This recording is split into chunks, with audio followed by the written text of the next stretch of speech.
r/ProRevenge, Dad said, figure it out, so I exposed his plagiarism empire.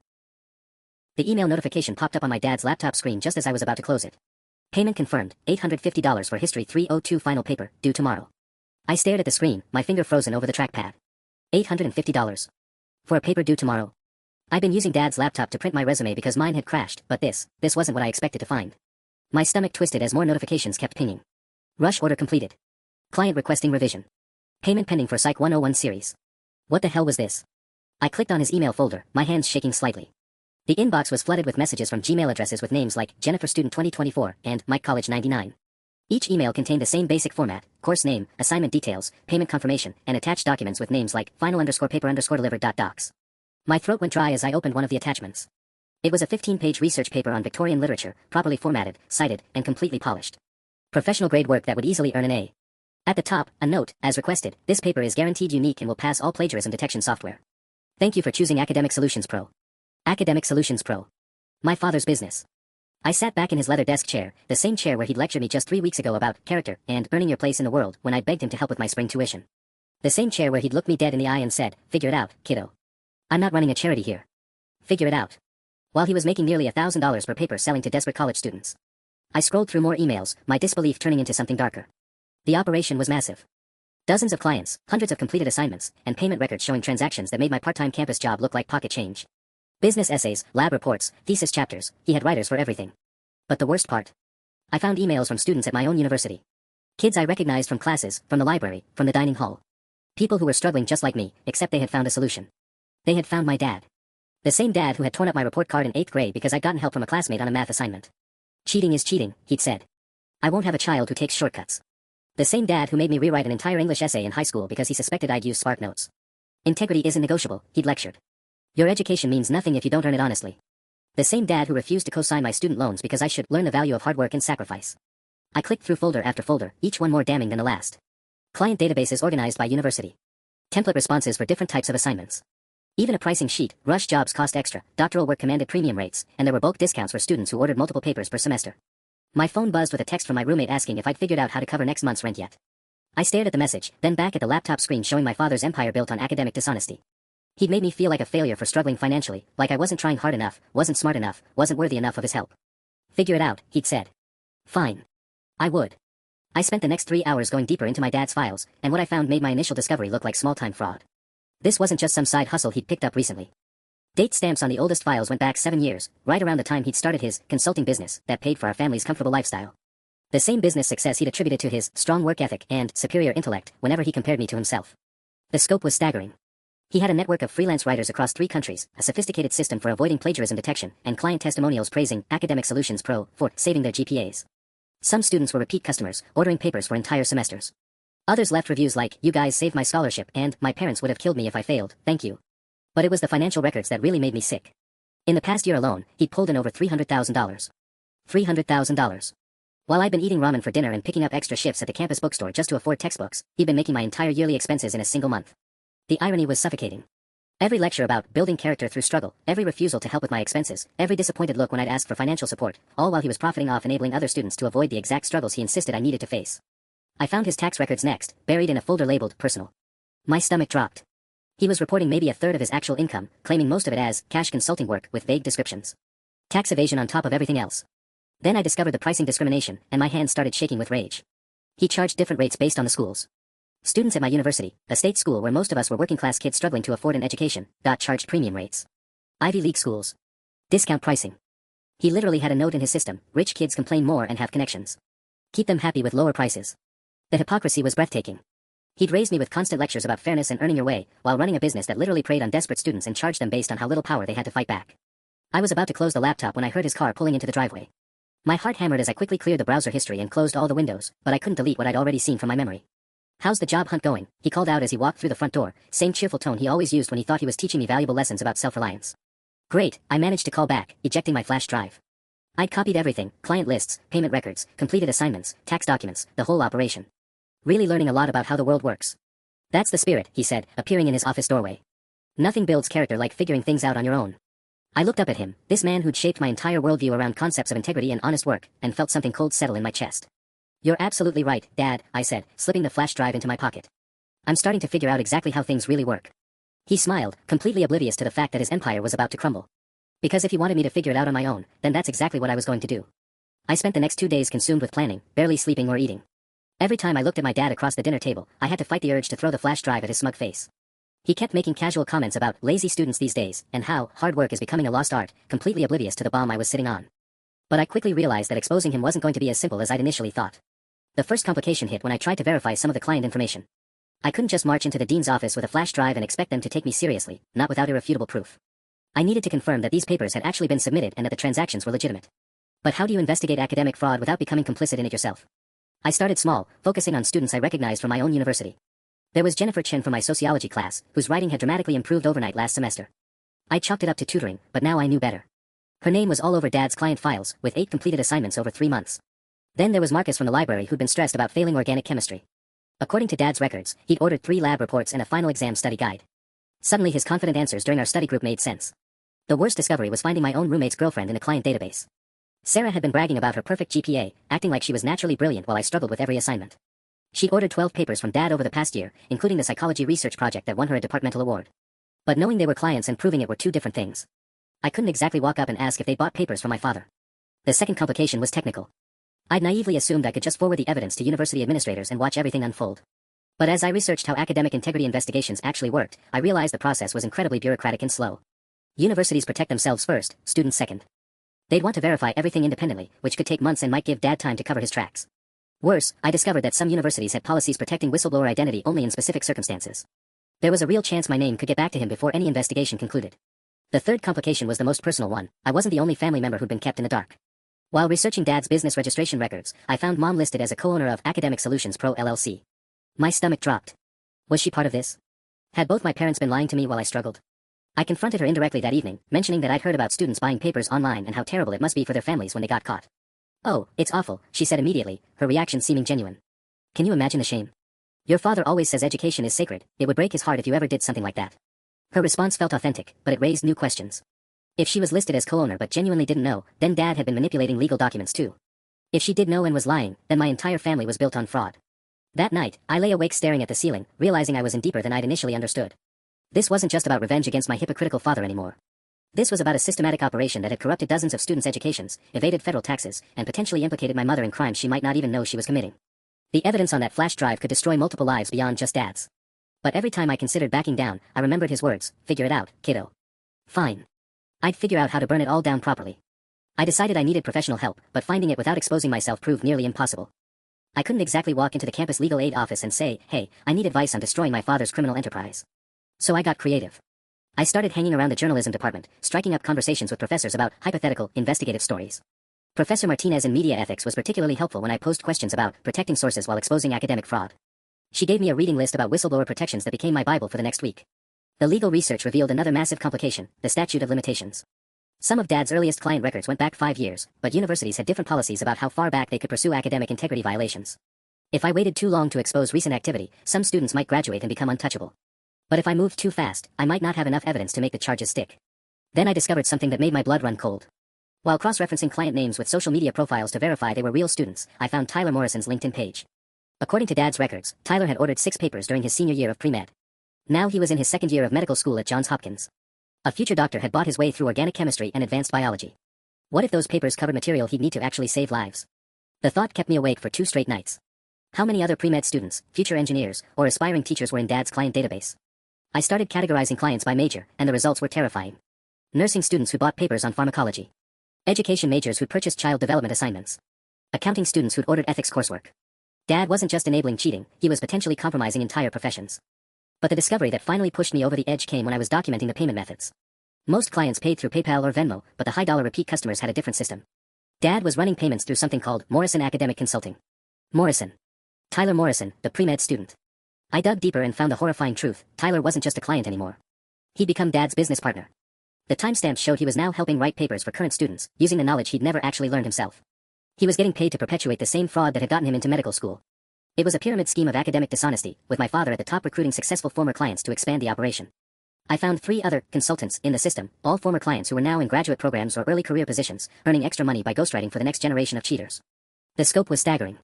This wasn't just one man's hypocrisy anymore. Dad had built a network that was actively corrupting higher education, creating professionals whose credentials were lies, and recruiting victims to become perpetrators. I realized that exposing this properly would require coordination across multiple universities, potentially federal agencies, and careful timing to prevent the whole network from scattering. One wrong move and Tyler could warn the other consultants, who could alert their current clients, and everyone could destroy evidence simultaneously. That night at dinner, Dad mentioned he was planning a business expansion and might be traveling more frequently. Strike while the iron's hot, he said, cutting into his steak. Success breeds success. What kind of business? I asked carefully. Consulting work. Educational consulting. There's a real demand for quality academic support services. The casual way he described it, like he was selling legitimate tutoring instead of running an academic fraud network, made my decision final. I wasn't just going to expose him anymore.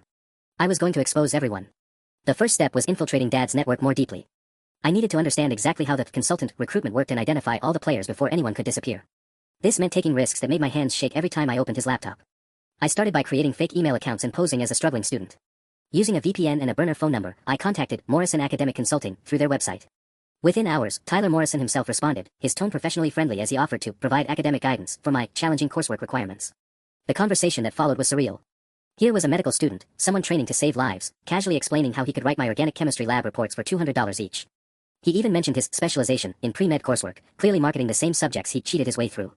I understand the pressure you're under, Tyler wrote. I've been there myself. Sometimes you need expert help to maintain your GPA while balancing everything else. Expert help. The audacity was breathtaking. But Tyler's correspondence revealed something crucial: the consultants didn't know about each other. He mentioned working with a network of academic professionals, but seemed to think he was Dad's primary partner. This suggested Dad was compartmentalizing his operation, keeping each consultant isolated to prevent exactly what I was planning. I repeated the process with 2 other consultant websites I'd found in Dad's files. Sarah Chen, no relation to Jennifer from my sociology class, ran Premier Study Solutions and specialized in business and economics papers. Her LinkedIn showed she graduated summa cum laude and was now working at a Big 4 accounting firm. According to Dad's records, she'd bought 12 assignments during her senior year, including a business ethics final that she'd failed twice before purchasing Dad's version. The third consultant was Marcus Webb, ironically, the same Marcus from my study groups who I'd identified as a client. Apparently, he'd graduated from customer to collaborator, now running STEM academic support and selling chemistry and biology assignments to current students. The same subjects he'd struggled with so badly that he'd needed to buy Dad's papers to pass. What made this discovery particularly sickening was realizing I'd been in study groups with Marcus while he was actively cheating. I'd watched him stress about assignments, offered to help him with concepts I understood, even shared my own notes when he claimed he was behind. Meanwhile, he was buying professionally written papers and had eventually become part of the system that was corrupting other students' education. The deeper I dug, the more complex the network became. Each consultant maintained their own client base, but Dad took a cut of all transactions while providing quality control and customer acquisition services. He'd essentially franchised academic fraud, creating multiple revenue streams while insulating himself from direct contact with most clients. But the most disturbing revelation came when I found the recruitment emails. Dad wasn't randomly approaching former clients to become consultants. He was targeting students who'd shown entrepreneurial potential, meaning those who'd spent the most money with him and had successfully gotten into competitive programs or prestigious jobs using fraudulent work. The recruitment pitch was masterfully manipulative. Dad would wait until former clients were established in their new programs or positions, then reach out congratulating them on their success and mentioning opportunities to give back to struggling students while earning supplementary income. He positioned the consulting work as mentorship, playing on their guilt about having cheated while offering them a way to profit from it. Tyler's recruitment email was still in Dad's sent folder. Dad had waited until Tyler completed his first semester of medical school, then approached him with promises of helping other pre-med students achieve their dreams while earning $2,000 plus monthly for part-time work. The system was diabolical in its psychological manipulation, turning victims into perpetrators while convincing them they were providing a service. I was no longer just exposing academic fraud. I was unraveling a carefully constructed criminal network that had corrupted dozens of careers and was actively recruiting new conspirators. And I was about to bring it all crashing down. The breakthrough came from the most mundane source imaginable: Dad's tax documents. I'd been struggling with how to prove the financial scope of his operation when I remembered he kept digital copies of everything in a folder labeled business records. What I found there made me realize this went far beyond what I'd imagined. Dad wasn't just evading academic consequences, he was committing massive tax fraud. According to his meticulously kept spreadsheets, the network had generated over $400,000 in revenue last year alone. But his tax return, conveniently saved in the same folder, reported only $65,000 in consulting income. He was hiding nearly 85% of his earnings from the IRS. The implications hit me like a freight train. This wasn't just about academic integrity anymore. Dad was running an unreported cash business, paying his consultant network under the table, and potentially violating federal tax laws. The evidence I'd been gathering could trigger not just university investigations, but federal criminal charges. But then I discovered something that made me question everything. Hidden in a subfolder labeled Emergency Fund were bank statements showing regular transfers to an account I didn't recognize. At first, I thought it might be another business account. Then I saw the name, Jennifer Chen Medical Fund. My blood went cold. Jennifer Chen, the student from my sociology class whose name appeared in Dad's client records. I remembered her mentioning family medical bills, her stress about working 2 jobs while maintaining her grades. According to these statements, Dad had been sending her $500 monthly for the past 8 months. I dug deeper and found similar arrangements with 3 other students. Regular payments labeled as hardship assistance or educational support grants. Students who appeared in his client database but were receiving money instead of services. The cognitive dissonance was overwhelming. Was Dad helping students? Was there some twisted charitable component to his fraud empire that I'd missed? Then I found the contracts. These weren't charitable donations. Dad was paying struggling students to act as fronts for his operation. Jennifer and the others were lending their names and student credentials to make orders appear legitimate. When professors got suspicious about students suddenly submitting graduate-level work, the trail would lead to real enrolled students with plausible financial motivations for academic desperation. Dad was using students' poverty against them, recruiting them as unwitting accomplices while paying them just enough to ensure their silence. Jennifer probably thought she was just accepting payments for academic consulting services, unaware that her name was being used to launder dozens of fraudulent assignments. The more I uncovered, the more I realized how carefully Dad had insulated himself. If the operation was discovered, the consultant network would take the blame for the ghostwriting, while students like Jennifer would appear to be the actual cheaters. Dad could claim he was merely a coordinator who connected struggling students with tutoring services. But my amateur investigation was about to become dangerously amateur. While copying files one evening, I heard Dad's car in the driveway 20 minutes earlier than expected. In my panic to close everything and clear the browser history, I forgot to properly log out of his PayPal account. The next morning at breakfast, Dad's demeanor was different. His usual pontificating about success and hard work felt more pointed, more deliberate. When he mentioned people who think they're clever but lack the experience to avoid making stupid mistakes, I felt like he was speaking directly to me. The thing about investigations, he said, buttering his toast with deliberate precision, is that they require real expertise. Amateurs always leave fingerprints. My heart hammered against my ribs. Did he know? Had I triggered some kind of security alert? Was he testing me, or warning me?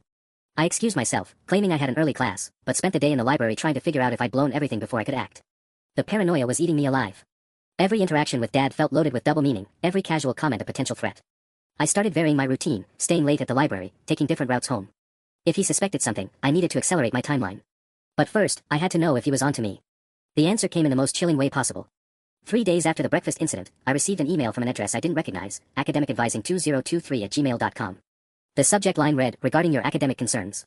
Dear student, it began, we understand you may be experiencing financial pressure affecting your academic performance.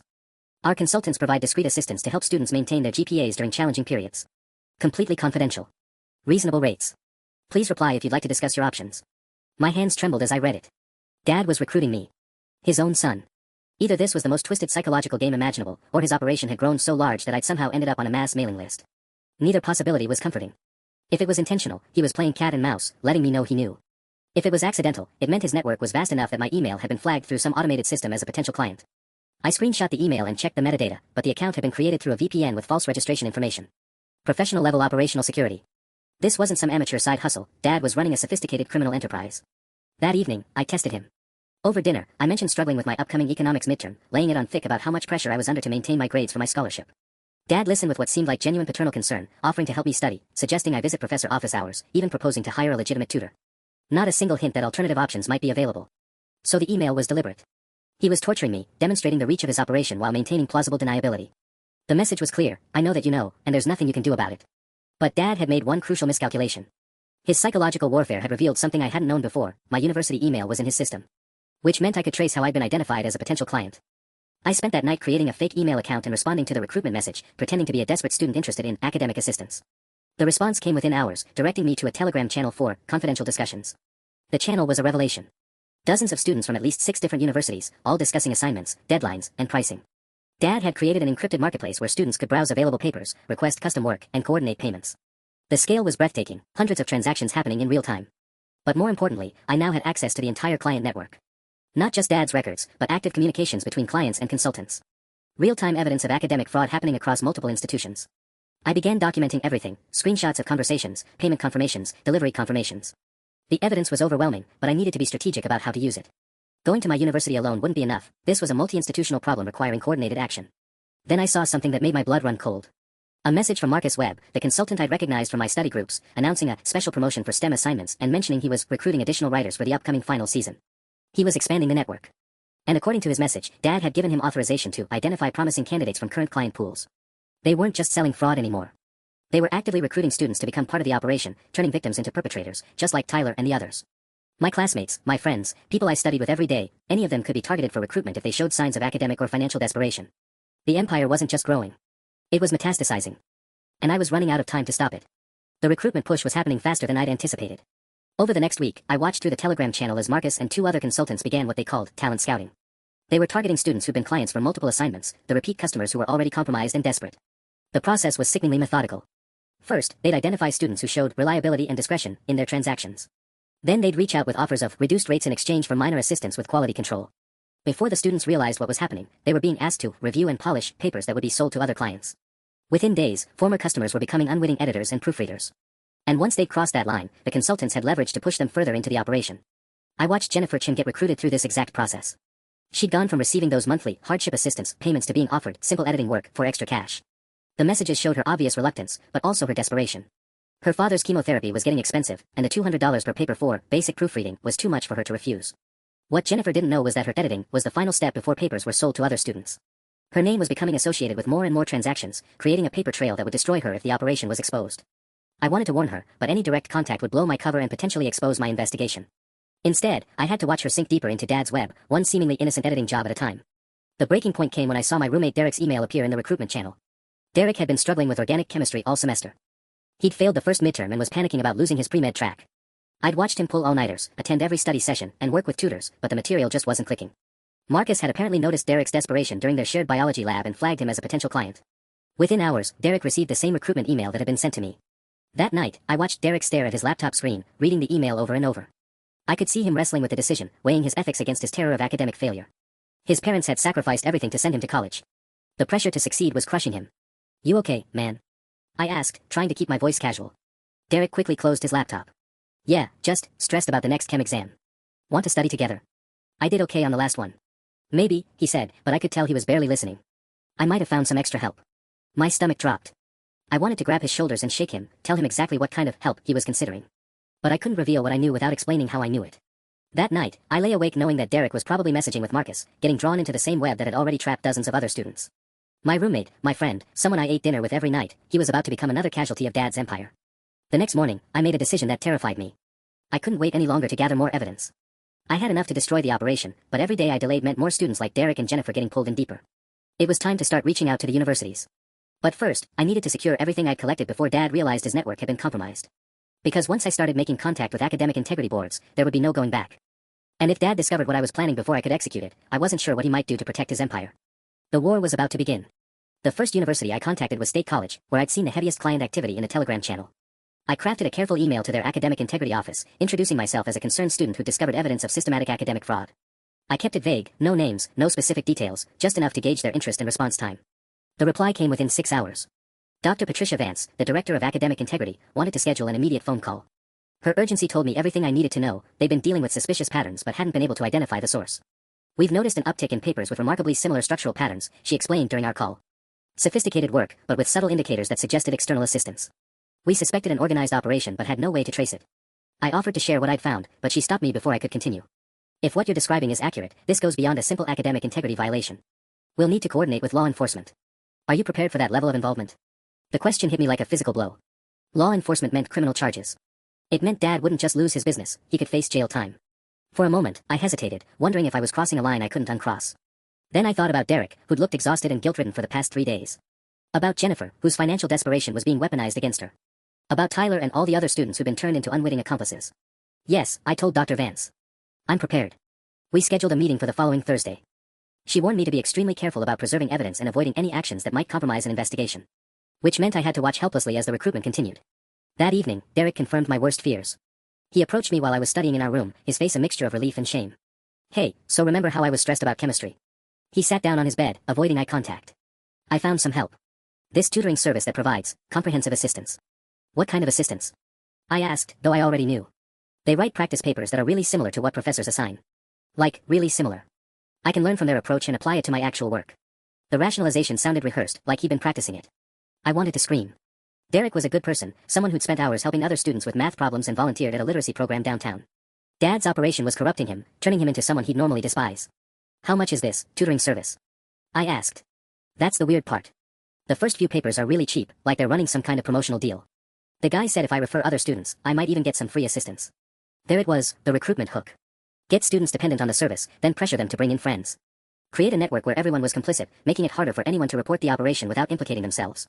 Over the next few days, I watched Derek's behavior change. He was sleeping better, less stressed about assignments, but there was a new tension in how he interacted with classmates. During study groups, he'd deflect questions about his improved performance, making vague references to new study techniques. Meanwhile, the Telegram channel was celebrating. Marcus had posted about their successful recruitment drive and mentioned plans to expand into graduate programs. They were targeting master's students and doctoral candidates, people with access to research databases and academic conferences. The scope kept expanding, but so did the risks. Some of the newer consultants were getting sloppy, using less sophisticated operational security. Client payments were becoming less carefully laundered. It was like watching a criminal empire grow too fast for its own infrastructure. Then, on Wednesday night, one day before my meeting with Dr. Vance, everything went wrong. Dad knocked on my door. I froze at my desk, my laptop still open to the folder containing screenshots of Dad's operation. His knock was casual, 3 quick raps followed by his voice calling out, "Hey kiddo, you got a minute?" My hands moved instinctively to close the laptop, but then stopped. Acting suspicious would only make things worse. Instead, I minimized the windows and pulled up a chemistry homework assignment, the same subject Derek was supposedly getting tutoring help with. "Come in," I called, hoping my voice sounded normal. Dad entered with 2 cups of coffee and that familiar smile he used during his life lessons talks. He handed me one of the cups and settled into my desk chair like he planned to stay a while. "How's school going?" he asked. I know things have been tight financially since we had our conversation about responsibility. The irony was suffocating. Here he was, checking on my financial struggles while running a multi-thousand-dollar fraud operation. I took a sip of coffee to buy myself time to respond. "It's been challenging, but I'm managing," I said. "Picked up some tutoring work."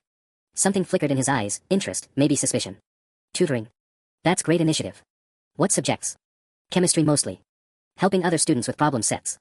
The lie came easily, but I immediately regretted it. What if he asked for details? What if he somehow connected my story to Derek's sudden improvement in the same subject? "Funny you mention that," Dad said, leaning back in the chair. "I've been hearing interesting things about academic, let's call them support services, operating around campus. Students paying for help with assignments." My blood turned to ice water. Did he know? Had someone reported seeing me asking questions, or noticed my investigation? I fought to keep my expression neutral. "Oh yeah. I managed. Like regular tutoring. More sophisticated than that." His tone was conversational, but his eyes were studying my face carefully. Professional level assistance. The kind that might blur some ethical lines. This was a test. He was probing to see what I knew, how I'd react. I thought about Derek, about Jennifer, about all the students who'd been pulled into his web. Then I thought about my meeting with Dr. Vance tomorrow, about the criminal investigation that was about to destroy everything Dad had built. "Sounds sketchy," I said, taking another sip of coffee. "Probably expensive too." "Extremely expensive," he agreed. "But also extremely profitable for whoever's running it. The kind of operation that would be very dangerous to interfere with." The threat was subtle but unmistakable. Dad suspected something, and he was warning me off. My mind raced through possibilities. Had I been too careless? Left digital fingerprints? Or was this just general paranoia on his part? "Good thing I'm just doing regular tutoring then," I said. "Simple, honest work." Dad nodded slowly, but didn't get up to leave. Instead, he pulled out his phone and scrolled through something. "You know, I was looking at your computer usage on our family plan. Lots of late-night activity recently. Research for classes." My stomach clenched. The family plan. Of course he'd been monitoring network traffic. How much could he see? The Telegram app, my email communications, my document folders. "Yeah, lots of studying," I said. "Chemistry is brutal this semester." "I'm sure it is." He stood up, but paused at the door. "Just remember what we talked about before, about figuring things out on your own. Some problems are best solved without outside interference. Especially when that interference might have unintended consequences." After he left, I sat motionless for several minutes, my coffee growing cold in my hands. Dad knew something was wrong, even if he didn't know exactly what. Which meant I had less than 18 hours before my meeting with Dr. Vance, and now I had to assume Dad was actively watching me. The war had started earlier than I'd planned. The rest of Wednesday night was a nightmare of second-guessing every decision I'd made. I couldn't risk accessing any of the evidence files on my laptop. If Dad was monitoring network traffic, opening those folders might expose everything. But I also couldn't just show up to meet Dr. Vance empty-handed. Around 2 a.m., I made a desperate choice. Using my phone's hotspot instead of the family Wi-Fi, I uploaded the most crucial evidence files to a secure cloud storage account I created with a fake email. Every upload felt like it took forever, and I kept expecting Dad to burst through my door. Thursday morning brought new problems. Derek was gone before I woke up, which wasn't unusual, but he'd left his chemistry textbook behind. The same textbook he'd been carrying everywhere since getting tutoring help. When I opened it, loose papers fell out, notes in handwriting that definitely wasn't his, outlining essay structures and thesis statements that looked suspiciously professional. He was in deeper than I'd realized. At breakfast, Dad was unusually chatty. He asked about my schedule, what classes I had that day, whether I'd be around campus all afternoon. Each question felt like reconnaissance. "Actually," I said, trying to sound casual, "I've got a study group meeting this afternoon. Might run pretty late." "Study group for what?" "Physics. We're working on problem sets together." Another lie to keep track of. I was building a house of cards, and Dad was looking for the slightest wobble. "That's great," he said. "Collaborative learning. Much better than trying to find shortcuts." By noon, I was convinced Dad was having me followed. Every person walking behind me on campus felt like surveillance. When I ducked into the library to kill time before my meeting, I took a deliberately circuitous route through 3 different buildings. At 1:30, I was sitting in the waiting area outside Dr. Vance's office when Jennifer appeared. She looked terrible, dark circles under her eyes, clothes that looked slept in, the kind of exhaustion that comes from chronic stress. "What are you doing here?" she asked, and something in her tone made my chest tighten. "Meeting with Dr. Vance about academic integrity stuff." "You?" Jennifer's face went through several expressions before settling on resignation. "Same thing, actually. Look, I need to tell you something." Dr. Vance's door opened before Jennifer could finish. "Jennifer, come on in." We'll need a few minutes before our next meeting. As Jennifer disappeared into the office, my phone buzzed with a text from Derek, *emergency. Need to talk. Where are you, *. I stared at the message, paralyzed by possibilities. Had Derek found out about my investigation? Had Dad confronted him? Or worse, had Dad somehow used Derek to get to me? Before I could respond, another text arrived, *. Dad called me. He knows something. This is bad, *. My hand started shaking. Derek was Dad's student, which meant Dad had leverage over his grades, his academic future. If Dad suspected Derek knew something about my activities, he could destroy him. Through Dr. Vance's closed door, I could hear muffled voices. Jennifer's sounded distressed, desperate. How many people was Dad's operation destroying? How many students were trapped in his web of manipulation and fraud? My phone buzzed again, * meet me at the north entrance. Please. I think I made a huge mistake, *. The office door opened, and Jennifer emerged looking even worse than before. Her eyes were red-rimmed, and she wouldn't meet my gaze as she hurried past. Your turn, Dr. Vance called from her doorway. I looked at my phone, then at Dr. Vance. Derek was in trouble, possibly because of my investigation. But if I left now, I might not get another chance to stop Dad's operation before he figured out what I was doing. Actually, Dr. Vance said, studying my face, given what I just learned from Jennifer, I think you and I need to have a very different conversation than the one I was expecting. My blood ran cold. What do you mean? Dr. Vance gestured for me to enter her office, then closed the door behind us with a deliberate click. Jennifer Chen just spent 20 minutes telling me about an academic fraud operation that's been targeting students in financial distress. She mentioned that someone had been asking questions about it, someone who seemed to know more than they should. I sank into the chair across from her desk, my mind racing.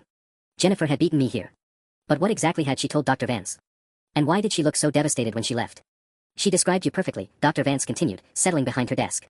Said you'd approached her about getting academic help, but something felt wrong about the whole interaction. She's been losing sleep over it. The room felt like it was tilting. Dr. Vance, I can explain. I'm sure you can. But first, let me share what Jennifer told me about this operation. She opened a folder on her desk. Anonymous contact through encrypted messaging.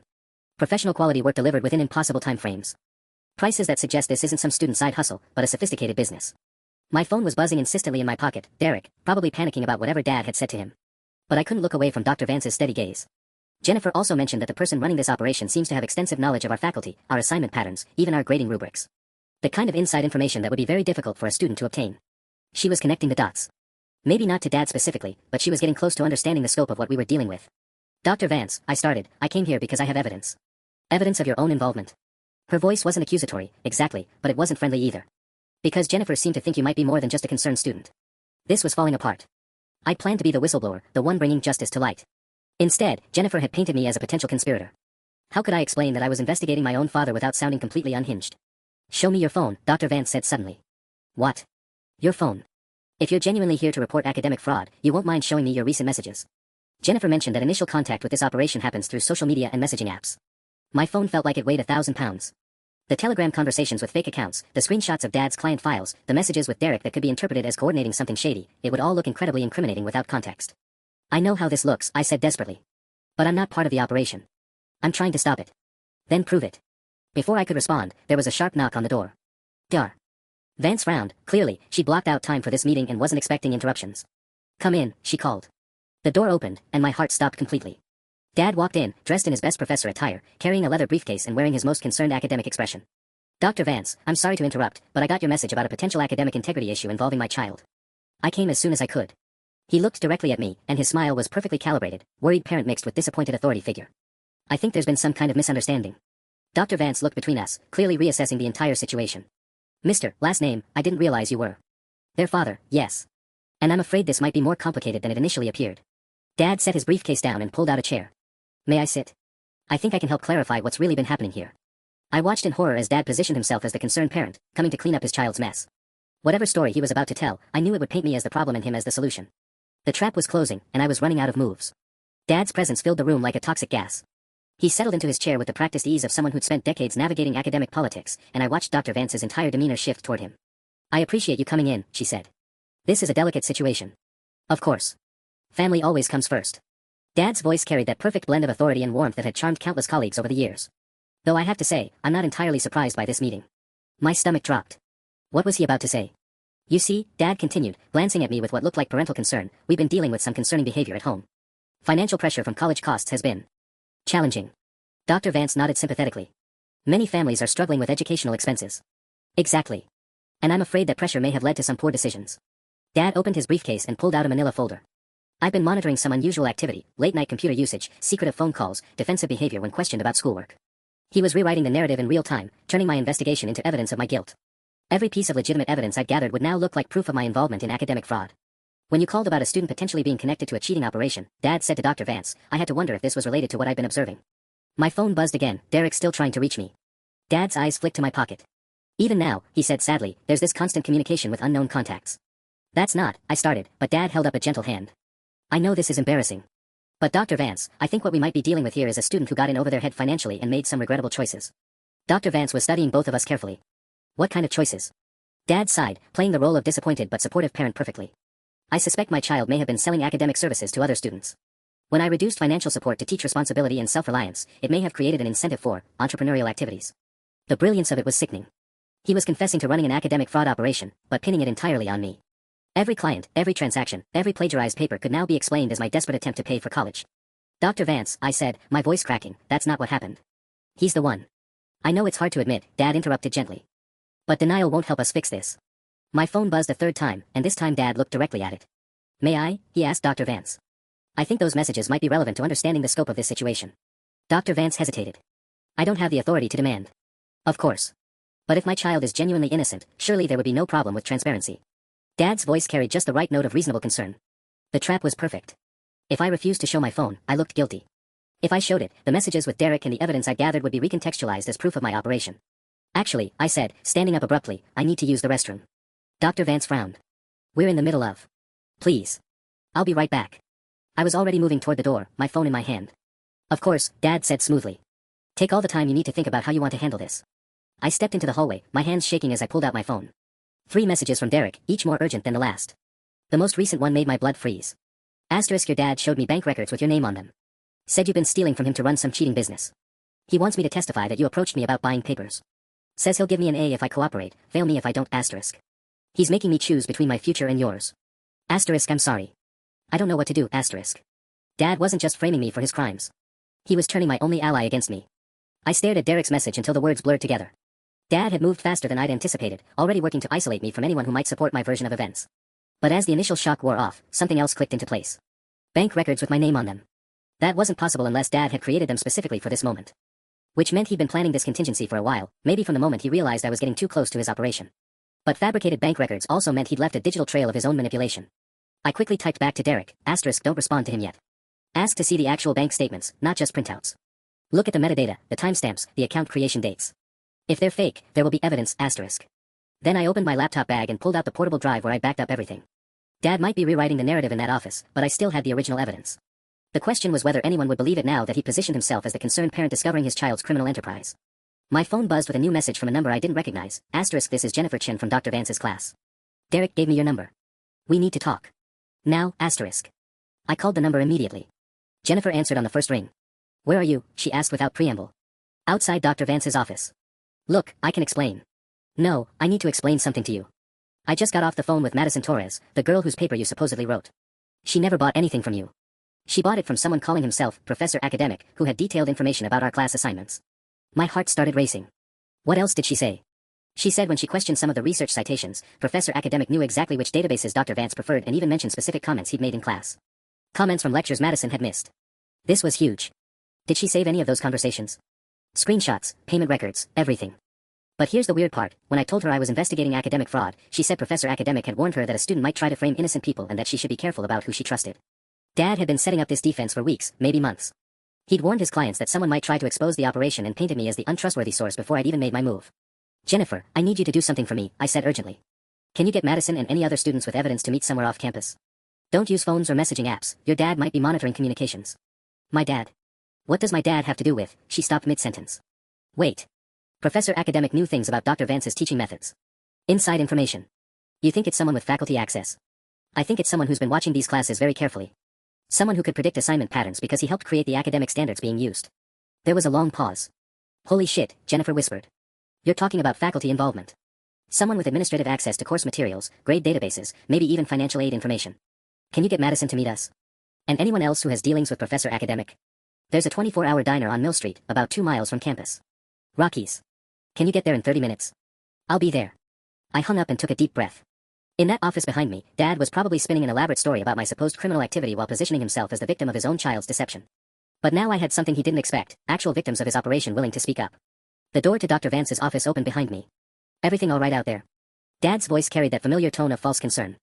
Just fine, I called back, slipping my phone into my pocket. Coming back now. Time to face whatever story he'd constructed in my absence. I walked back into Dr. Vance's office to find Dad looking remarkably calm for someone whose son had just been accused of running a cheating ring. Feel better? He asked with what looked like genuine paternal concern. Much, I said, settling back into my chair. Actually, I think I'm ready to tell the whole truth now. Dr. Vance leaned forward. I'm glad to hear that.